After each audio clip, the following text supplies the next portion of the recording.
Қырғыз президенті Садыр Жапаров өзі бастап Меккеде қырғызстандық студенттерге және қырғызстандық қажыларға арнап қонақ үй салып жатыр екен. Қандай керемет, қарап отырсаң, қырғыз елі біздің бір Қазақстанның бір облысындай ғана жер. 99% ба или 98% ба есімде жоқ.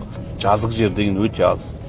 Менделеевтің бізде Қазақстанда бүткіл таблицасы бар болса, оларда соның бір жартысы бар ма жоқ па, Құдай біледі. Саны 7 миллион. Былай табиғи ресурс болсын, адами ресурс болсын, жоқтың қасы.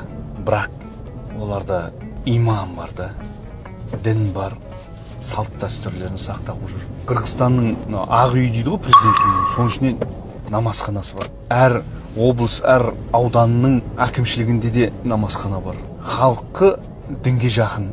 Біздің Қазекең, Аллаға шүкір, сонау бабаларымыз мықты болған ғой. Олар да сол заманда Құнанбай қажы бастаған біздің бабаларымыз Меккеден қонақ үй салып кеткен. Біз оны көкірекпен қағып айтамыз, мақтанамыз сонша.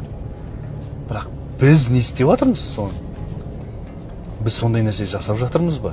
Сондай тылақтай жерде, ештеңесі жоқ жерде Қырғызстан осындай үлгі көрсетерлік қайырымдылық іс-шарасын жасап жатыр. Меккеге барған қажы тегін жатады, Меккеге барған студенттер тегін жатады. Біздің